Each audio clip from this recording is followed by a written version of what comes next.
As we all know, Reddit has been going downhill for quite a while now, but recently it's become an outright cesspit. Today we're going to look at a few examples of why this is the case, specifically surrounding the recent murder of Charlie Kirk. And keep in mind, the comments I'm about to show are highly insensitive and outright disgusting at times, so viewer discretion is heavily advised. Simon Bayer said, quote, "Some deaths are inevitable, a prudent and rational aspect of our God-given right to guns." Now they're framing this as a quote from Charlie Kirk, but what's funny is that the quote actually goes, "I think it's worth to have a cost of, unfortunately, some gun deaths every single year, so we can have the Second Amendment right to protect our other God-given rights." Avocado said, "Pretty much the conservative sub is having a meltdown, but not a peep on literally any other gun violence victim. There was a school shooting in Colorado today. I didn't see one comment about it from anyone in that disgusting sub. Just finger pointing at liberals, as if we all got together on a Teams call and planned this. GTFO. Where was the news coverage of that? Because this is the first I'm hearing of it. But let's blame it on conservatives instead of blaming the crooked media outlets for not publicizing it. That'll help ease the tensions for sure.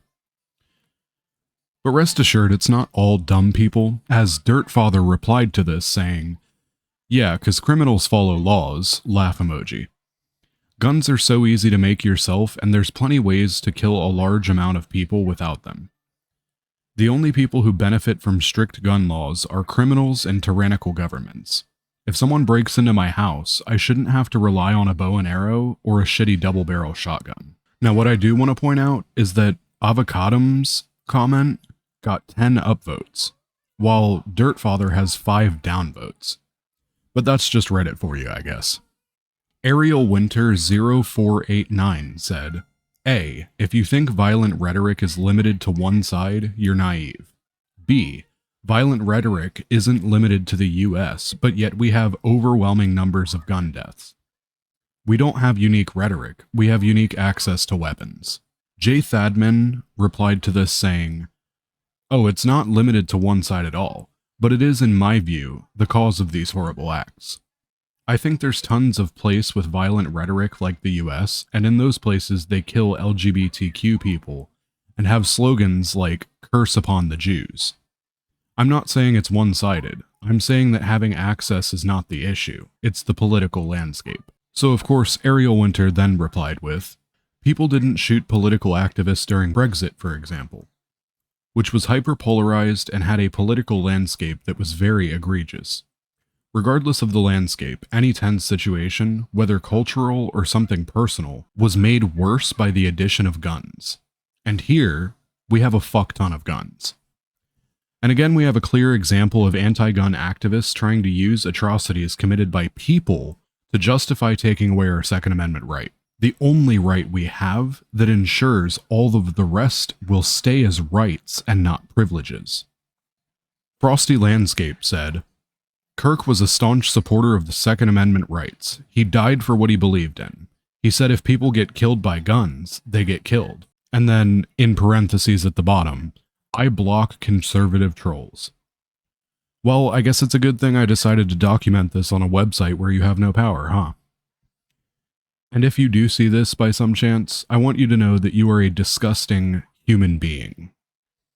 It's also worth mentioning that this comment has 71 upvotes. Random Interests said, "No matter what, he was a human and deserves to live a full life like other people, not be murdered by a psychotic human." To which they got 19 downvotes. And a reply from Handstand Monkey stating, "He was murdered by a gun. We can hardly assess the human operating it," which received 18 upvotes. Damn, guys, guns kill people, just like how keyboards type messages, knives cut food, and cars crash into each other. You see how devoid of logic these people are? Popular Panda 8647 said, "Charlie Kirk, it's worth to have a cost of, unfortunately, some gun deaths every single year so that we can have the Second Amendment." To which they received 101 upvotes. TSD Guy replied, Let's hope that satisfies the cost for the rest of the year, to which they received 14 upvotes. Naptastically also replied, exactly. There's 3 upvotes on this one. Israel Kiez also replied, it's a very, very sensible quote. It's worth to have a cost of, unfortunately, some car deaths every single year, so that we can still have the right to drive cars. You really should think before posting such a quote when he died, as if there's some cosmic justice or irony with the manner of his death. To which they received 56 downvotes.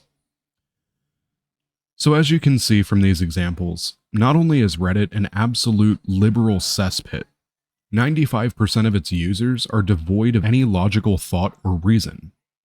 And keep in mind, these are very tame compared to what they're saying over on Blue Sky, which I will never have access to because I refuse to give that website any of my information.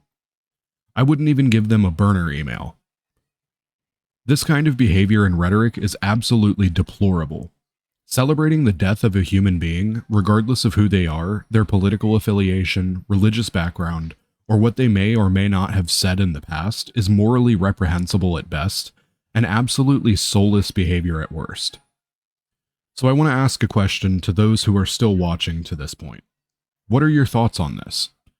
In my opinion, anyone who identifies as a Democrat or a liberal, it's your job to kick these people out of your political affiliation as quick as possible. As I have said before, I will never have anything against someone who exercises their freedoms in their own personal way. But I certainly will call them out when I feel they are in the wrong. And for those of you fighting to do the same, even at the constant behest of your political brethren, I want to personally thank you. What we need right now as a country is unity and solidarity, together as Americans.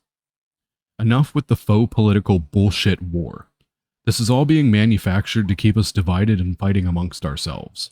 And if we keep playing into it, the elites will win, and they will take the full control that they're desperately vying for. So I feel it's fitting to end this video with a quote from Charlie himself. When people stop talking, really bad stuff starts. When marriages stop talking, divorce happens. When civilizations stop talking, civil war ensues.